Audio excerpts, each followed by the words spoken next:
अस्सलाम वालेकुम नाज़रीन, प्रोग्राम तालीम और दुनिया में मैं हूं आपकी मेज़बान मरियम खान। नाज़रीन, आज हम प्रोग्राम में बात करने वाले हैं हिंदुस्तान में जो कुछ चल रहा है एजुकेशन के हवाले से। बाहिजाब जो ख़वातीन हैं उनको रोका जा रहा है तालीम हासिल करने के लिए, उन पर पुलिस के जानिब से डंडे बरसाए जा रहे हैं। उनके इम्तहानात करीब हैं, उन्होंने रिक्वेस्ट जो है वो प्रिंसिपल को दी है कॉलेज में, लेकिन कोई भी रद्द-ए-अमल जो है वो सामने नहीं आ रहा है। इंतज़ार किया जा रहा है, किस चीज़ का इंतज़ार किया जा रहा है कि जल्द अज जल्द जो है कोई रिप्लाई आए। और वहाँ के कुछ तलबा हैं कर्नाटक स्टेट की जानिब से, उन्होंने जो रिक्वेस्ट है वो अपनी कर्नाटक जो वहाँ की हाई कोर्ट है वहाँ पर दायर पेश की है, लेकिन अभी तक कोई रिस्पांस सामने नहीं आ रहा है। क्या होगा इस हवाले से आज हम बात करेंगे। आज हम प्रोग्राम में ज्वाइन किया है आसमा वदूद ने, जो कि एनालिस्ट हैं। आइए उनसे बात करते हैं। अस्सलाम वालेकुम मैम। बहुत शुक्रिया जी, अस्सलाम वालेकुम। जी बहुत शुक्रिया मैम। अच्छा मैम, सबसे पहले मैं आपसे एक क्वेश्चन पूछना चाहूँगी कि भारत में मुसलमान तलबा को, जो बाहिजाब ख़वातीन हैं, उनको तालीमी इदारों में जाकर एजुकेशन हासिल करने से रोका जा रहा है। अब तो पुलिस भी इन्वॉल्व हो गई है, अब उन पर डंडे बरसाए जा रहे हैं। आप क्या समझते हैं कि इंडिया में जो एजुकेशन है उस पर हक सिर्फ हिंदुओं का रह गया है? देखिए जी, ये तो एक एफर्ट ही इस वजह से किया जा रहा है कि मुसलमानों को मार्जिनलाइज किया जाए, जी उन्हें मेन स्ट्रीम से अलहदा किया जाए। ये वही प्री पार्टीशन जो स्ट्रेटजीज इस्तेमाल की गई थी, उन्हीं का दोबारा इस्तेमाल किया जा रहा है। लेकिन इस दफा इस्तेमाल करने वाले आपके वेस्टर्नर्स नहीं हैं, आपके इन्वेडर्स नहीं हैं, वो बिल्कुल हिंदुस्तानी ही हैं, जो कि एक स्पेशल परसेप्शन लेके चले हैं हिंदू डोमिनेशन की। बिल्कुल। तो आप बेसिकली इस चीज को कि वो इससे मुसलमानों को तालीम से दूर करना चाह रहे हैं या मेन स्ट्रीम से दूर करना चाह रहे हैं, इस पूरे एफर्ट का मकसद ही ये है। देखिए जी, अबाया एक लाइफ स्टाइल है। मैं रिलीजियस स्कॉलर नहीं हूँ, but I am a social scientist. मैं एक पॉलिटिकल कमेंटेटर हूँ और एक सोशल सराउंडिंग की एनालिसिस करती हूँ। अगर आप किसी की एक गलती जो कि इस किस्म की सिचुएशन में की जाती है ना, वो ये है कि आप एक अपना नॉर्मल, जिसे आप नॉर्मल समझते हो, और सेक्शंस ऑफ सोसाइटीज पे इम्पोज करना शुरू कर देते हैं। ऐसी सूरत में ये है कि कोई भी जनरलाइज नॉर्मल नहीं होता। हर नॉर्मल हर इंडिविजुअल का अपना होता है, एक सोसाइटी का अपना होता है, रिलीजन का अपना होता है। आपको उसे एक्सेप्ट करना पड़ता है, उसे टॉलरेट करना पड़ता है। यही नॉर्म्स है, यही प्री रिक्विजिट्स हैं, जैसे एक ग्लोबलाइज दुनिया में हम रहते हैं। तो जहाँ पे उस चीज की शदीद कमी है, और इससे इन द लॉन्ग रन, हम इसको अगर रिलीजियस उसमें ना भी देखें, इन द लॉन्ग रन अगर आपकी एक section of society, considerable big section of society, आपके मुल्क का एक कंसिडरेबल परसेंटेज मुसलमानों की सबसे बड़ी माइनॉरिटी है ये हिंदुस्तान में, और Hindustan being a secular country, वहाँ पे हर सेक्शन की पार्टिसिपेशन इनिशियल है, जरूरी है। अगर आप एक सेक्शन को इतना मार्जिनलाइज कर देंगे कि वो पढ़ाई में नहीं होगा, मेन स्ट्रीम वर्क में नहीं होगा, एजुकेशन में नहीं होगा, किसी चीज में नहीं होगा, तो उसे आप फिर आप अपनी इकोनॉमी को किस तरह लेके चलेंगे? बिल्कुल मैम, देखा जाए तो आपका पॉइंट आप बिल्कुल जैसे अब एक आपने फॉल्स परसेप्शन बनाया हुआ है शाइनिंग इंडिया का, उसको कैसे एक्चुअलाइज करेंगे? आपकी तो एक कंसिडरेबल आबादी आपने मार्जिनलाइज कर दी अपनी मेन स्ट्रीम से, वो ना पढ़ रही है, ना काम कर रही है, ना किसी तरह से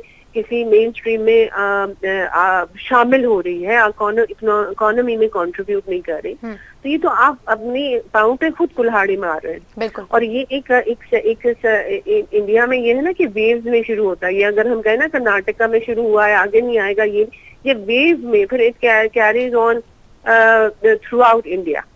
और वो अगर जैसे कोई बहुत आपको पॉलिटिकल बेनिफिट दे जाए, तो फिर वो एक पॉलिटिकल कार्ड बन जाता है, फिर वो बारहा आएगा, वेज में आएगा। जैसे एंटी पाकिस्तान एक कार्ड है जो कि हर जरूरत के वक्त इंडिया बीजेपी गवर्नमेंट बड़ी खुशी से और बड़ी आसानी से इस्तेमाल कर लेती है टू कूल इट्स पीपल। इसी तरीके से ये कार्ड बन जाएगा इनके हाथ में, और ये time and again it will show up. बिल्कुल बिल्कुल ठीक है आपने मैम। अच्छा मैम, जैसे हमने देखा ना कि अभी सिखों को प्रॉब्लम आई, हेलमेट उनका जो था वो इशू था पगड़ी के साथ, उनको इजाज़त दे दी गई कि आप अगर पगड़ी पहनते हैं तो हेलमेट लगाने की ज़रूरत नहीं है आपको। लेकिन जब मुसलमानों की बात आती है, एजुकेशन की बात आती है, तो उनको इस तरह से रोका जाता है। बाहिजाब होकर एजुकेशन हासिल करना, उस पर पाबंदी लगाई जा रही है। आप क्या समझती हैं कि इसके पीछे कौन लोग हैं? पॉलिसी मेकर हैं? ये जो बीजेपी की ये जो इंतहा पसंद जो अभी हुकूमत आई है, इसकी ये वजह कौन है? सर मैम आप बताएं कि पॉलिटिशियन है, पॉलिसी मेकर और ये जो हिंदू फंडामेंटलिस्ट हैं, ये हिंदुत्व डोमिनेटेड हुकूमत है, ये इसको आप दोनों को अलग नहीं कर सकते। BJP is not separate from एक जो हिंदुत्व ओरिएंटेड एक स्कूल ऑफ थॉट है, ये दोनों अलग चीजें नहीं है। ये गवर्नमेंट सपोर्ट इनको हासिल है। और आप एक जैसे आपने कहा ना कि सिखों को प्रिविलेज दे दिया गया, ये specially they have a very hard for containment with Muslims, और वही चीज टाइम एंड अगेन आपको नजर आती है कि इन्होंने अपने मुल्क को दो हिस्सों में डिवाइड कर दिया हुआ है फिलहाल परसेप्शन के हवाले से। और जैसे आप देखिए कि जिस तरीके से बीजेपी हर दफा हर इलेक्शन में पहले से स्ट्रांग होके आती है, मैं तो यहाँ तक याद करूंगी कि वहां पे अवाम भी basically they are thinking in the same pattern. वो भी उनकी सोच को भी इस तरह ट्रांसफॉर्म कर दिया गया है। वरना अब सेम वॉइसेस वहां पे कितनी मध्यम और कम होती चली जा रही है। इस किस्से के हवाले से, हिजाब के किस्से के हवाले से हमें कितनी सेम वॉइसेस वहां पे लाउड सुनाई दी है आटे में नमक के बराबर। तो ये एक इसके पीछे कौन है? इसके पीछे पूरा सिस्टम है, इनकी गवर्नमेंट है, और इनकी लोगों की परसेप्शन भी इन्होंने ऐसे तब्दील कर दी है। हालांकि इन द लॉन्ग रन, मैं जिस तरह से कह रही हूँ ना, सबसे ज्यादा नुकसान अगर इसमें मुसलमानों को नहीं होगा, सबसे ज्यादा नुकसान इसमें इंडिया को as a country, as a nation होगा, जो वो बड़ा एक उसका लीडर बन के प्रिटेंड करता है ना to be the leader of the secular nation. तो वो इमेज, वो गुडविल, और उसके हवाले से जो इनकी, जैसे मैंने इकोनॉमिक एलिमेंट्स आपको बताए, ये this gonna harm the country itself.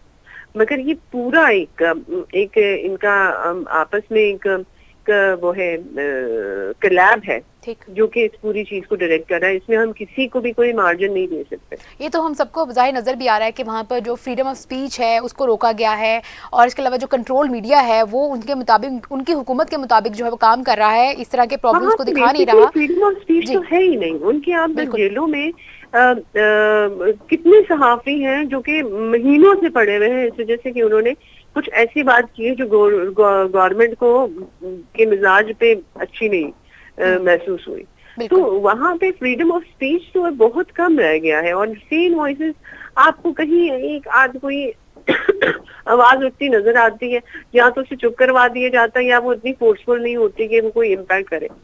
ठीक सॉरी ठीक। अच्छा मैम, वहाँ पे इस तरह की सूरत हाल अब क्रिएट होगी है कि वहाँ की कर्नाटक, जो वहाँ के स्टेट की जो तलबा है, उसने कर्नाटक हाई कोर्ट में अपनी जो पिटीशन है वो दायर करवाई है। उसने बताया है कि एक जो भी हमें बाहिजाब होकर स्कूल में एजुकेशन हासिल करने की इजाज़त दी जाए, क्योंकि उनको रोका जा रहा है। तो आपको क्या लगता है कि वहाँ के पुलिस, वहाँ के पॉलिटिशियंस और वहाँ की जो एजुकेशन मिनिस्ट्री है वो फेल हो चुके हैं? वहाँ पर कोई राइट्स नहीं मिल रहा वहाँ के फीमेल्स को? देखिए, बेसिकली जब आपकी स्टेट इनइफेक्टिव हो जाए ना, तो फिर इंस्टीट्यूशन इतना इम्पैक्ट कर नहीं सकते, इनमें वो पोटेंशियल होता नहीं है कि वो उस तरह से इम्पैक्ट डाल सके।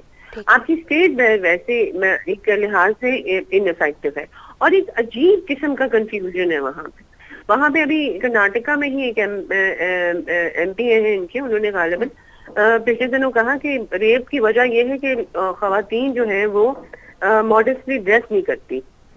बिल्कुल। उनके कपड़े ऐसे होते हैं जो कि लोगों को प्रोवोक करते हैं। फिर एक तरफ से आप ये कह रहे हैं कि आपके स्टेट में रेप की वजह ये है, दूसरी तरफ आप हिजाब से भी आपको, अगर आप मॉडेस्टली ड्रेसअप हो रहे हैं तो भी आपको मसला है, मॉडेस्टली ड्रेसअप नहीं हो रहे तो भी आपको मसला है। They are confused and the government is confused as well. और वो एक इनइफेक्टिव स्टैंड लिया हुआ है उन्होंने कि वो देखना चाह रहे हैं कि ये चीज कितनी इफेक्टिव होती है, ये लेटर ऑन उनके लिए कोई पॉलिटिकल कार्ड बनता है कि नहीं बनता, लोग कितने इसमें मोबिलाइज होते हैं, कितने इसमें एक्टिव होते हैं। तो इस लिहाज से आपकी जब गवर्नमेंट इस तरह से पैसिव रिएक्ट करना शुरू करे ना, तो फिर इंस्टीट्यूशन उन्होंने वही करना है जो उनके पास जो उनकी रिस्ट्रिक्शन में आता है। तो यहाँ पे हम एक बड़ी एक ऐसी गवर्नमेंट को देख रहे हैं जो कि एक क्राइसिस बिल्ड करना चाह रही है और उसको छोड़ा हुआ है उसने कि let the crisis build, so that वो उससे देख सके कि मैं इसमें से क्या निकाल सकता हूँ अपने बेनिफिट के लिए in the long run future में। ठीक, बिल्कुल ठीक। अच्छा मैम, बीजेपी की लीडर हैं, हिंदू इंतहा पसंद रुकन असम्बली भी हैं, प्रज्ञा ठाकुर, वो भी जो हैं वो इस हिजाब के खिलाफ जो है अब जहर उगलने लगी हैं। उन्होंने कहा है कि जब भोपाल में एक तकरीब हुई, उसका इनकाद हुआ, तकरीब के दौरान उन्होंने खिताब करते हुए कहा कि अगर बाहिजाब खवातीन को हिजाब करना है तो अपने घरों में रहते हुए हिजाब करें, एजुकेशन सेक्टर्स में आके एजुकेशन हासिल करने की जरूरत नहीं है। इस पर आप क्या रद्दमल देंगी कि वहाँ पर फीमेल को जो बाकायदा तौर पर ऐलान करके उनको बताया जा रहा है कि एजुकेशन इतनी इंपॉर्टेंट नहीं है, आपका हिजाब उतरना ज्यादा इंपॉर्टेंट है, इस बात पे आप क्या कहेंगी? लेकिन ये हिजाब तो एक हमारे मुसलमानों का लाइफस्टाइल है और वो अक्सर वो मेजॉरिटी टाइम पे वॉलंटरली होता है, लोग उसको वॉलंटरली इम्प्रेस करते हैं खवातीन हमारी, कि उनको जो जैसे आप अपने आप को सेल्फ परसीव करते हैं आप उस तरीके से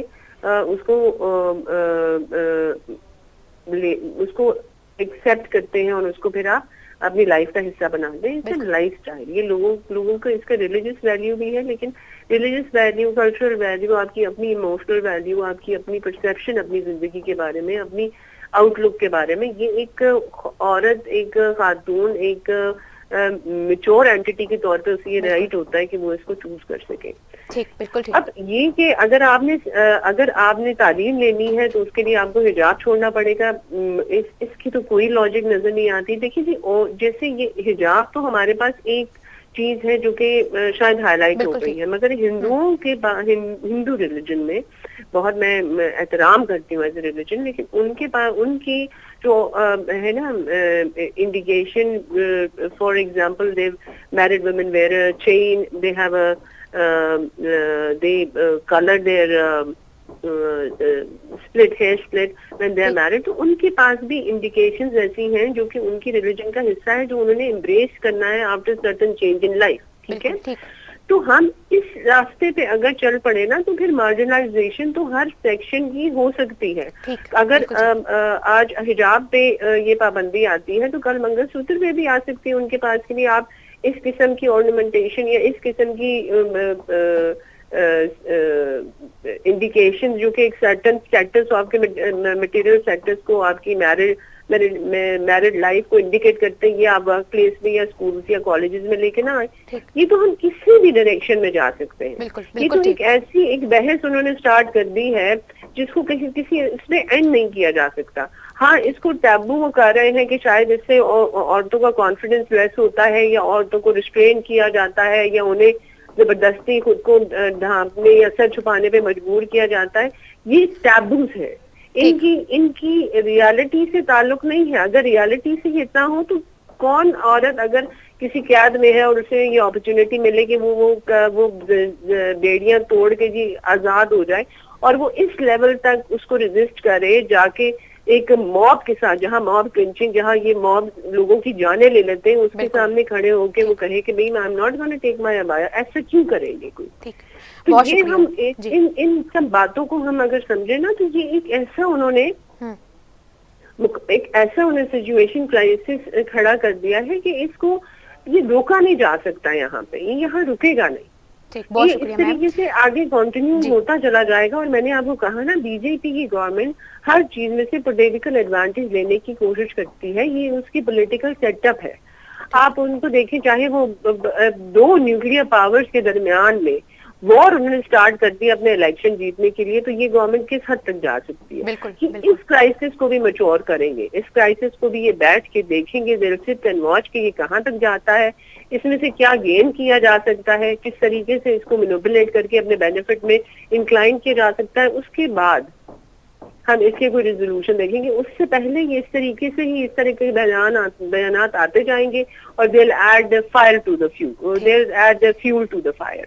ठीक मैम, बहुत शुक्रिया आसमा वदूद जो कि एक एनालिस्ट है, इस वक्त नाज़रीन हमारे साथ प्रोग्राम में मौजूद थी।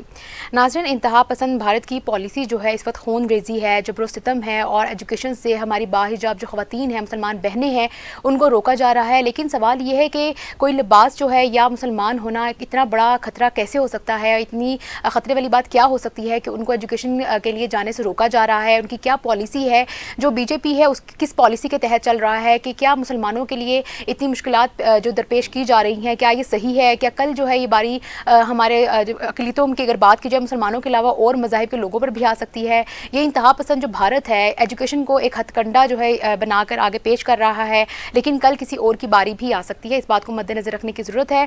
और तालीम एक ऐसा हथियार है जो हर मुश्किल वक्त में इंसान का साथ देता है और तरक्की करने में और अवेयरनेस क्रिएट करने में मदद करता है। इसी के साथ नाज़रीन, अपनी मेज़बान मरीम खान को दीजिए इजाज़त। एक बार फिर आपसे मुलाकात होगी एक नए प्रोग्राम में, एक नए मौजू और मेहमान के साथ। तब तक के लिए अपना ख्याल रखिएगा। अल्लाह हाफ़िज़।